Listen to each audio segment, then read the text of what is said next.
की जय। श्री शंकर भगवान की जय। श्री राधा कृष्ण गोविंद भगवान की जय। श्री बालकृष्ण भगवान की जय। श्री कृष्ण कन्हैया लाल की जय। श्री कार्तिक महात्म कथा पुराण की जय। 14वां अध्याय। श्री नारद जी बोले कि हे राजन, तब उसको इस प्रकार धन पूर्वक कार्य करते देख करके देवता क्षुब्ध हो गए और उन्होंने देवादिदेव भगवान शंकर का मन में स्मरण करना आरंभ कर दिया और कितने ही प्रकार से स्तुति की। तब भक्तों की कामना पूर्ण करने वाले भगवान भोले शंकर ने नारद जी को बुला करके देव कार्य करने की इच्छा से उनको देवभूमि भेजा। बोले श्री नारायण भगवान की जय। श्री शंकर भगवान की जय। शंकर भक्त नारद शंकर जी की आज्ञा से देवपुरी में गए और इंद्र आदि सभी देवता व्याकुल होकर के शीघ्रता से उठ करके श्री नारद जी को स्तुति करने लगे और उत्कंठा भरी दृष्टि से सबने नारद जी की ओर देखा और अपने सब दुखों को कह करके उन्हें नाश करने की प्रार्थना की। श्री नारद जी ने कहा कि मैं सब कुछ जानता हूँ और इसके लिए अब मैं दैत्यराज जलंधर के पास जा रहा हूँ।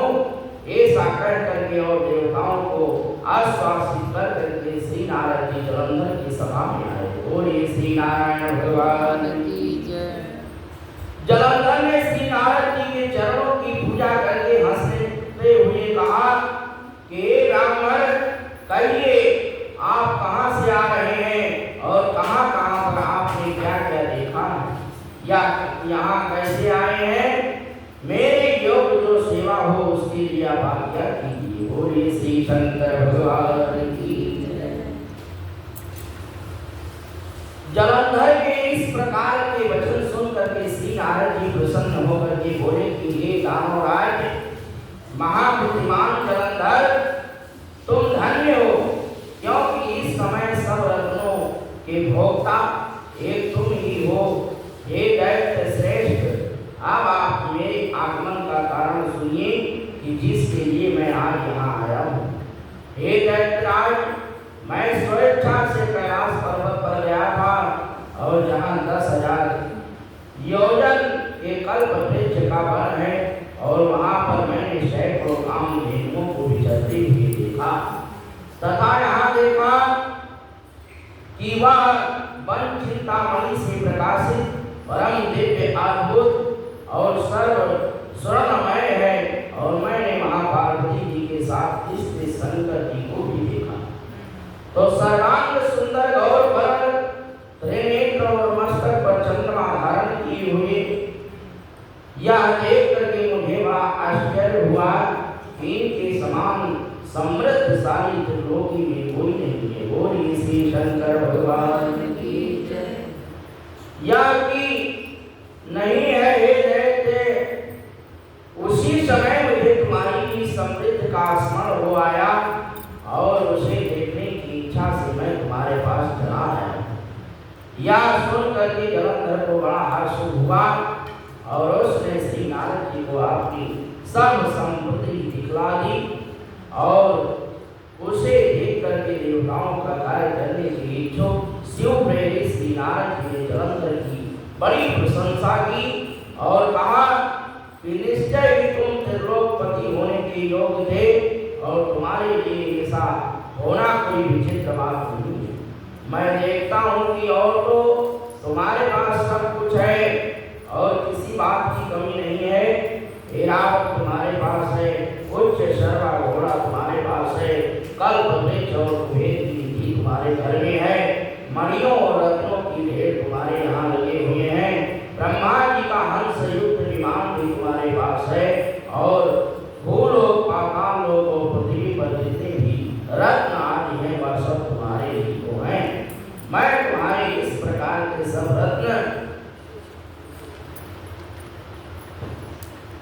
आदि ऐश्वर्यों को देख करके बड़ा प्रसन्न हूँ, परंतु तुम्हारे पास कोई स्त्री रत्न नहीं है और उसके बिना तुम्हारा सब या फीका। तुम कोई स्त्री रत्न ग्रहण करो।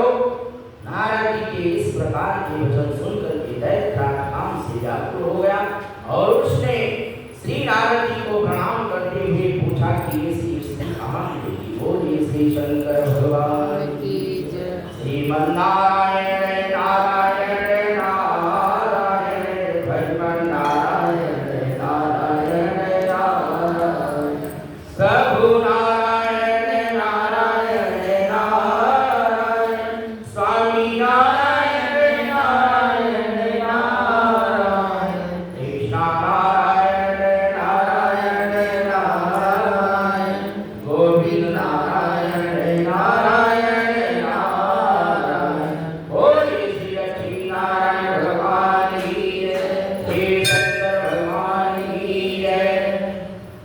जो कि सब रत्नों में श्रेष्ठ हो, यदि ऐसा रत्न कहीं मिले तो मैं आपकी आज्ञा से उसे अवश्य लाऊंगा। श्री नारद जी ने कहा कि ये सारा रत्न तो कैलाश पर्वत पर योगी शंकर जी के पास है और उनकी सर्वांग सुंदर पत्नी देवी पार्वती बहुत ही मनोहर है और उसके समान सुंदरी मैंने आज तक कहीं नहीं देखा।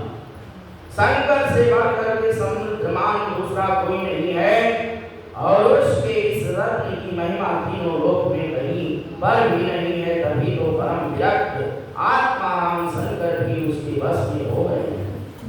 देव ऋषि नारद जी उस दैत्य को ऐसा कह करके कार्य करने की इच्छा से आकाश मार्ग को चले गए। बोलिए श्री लक्ष्मी नारायण भगवान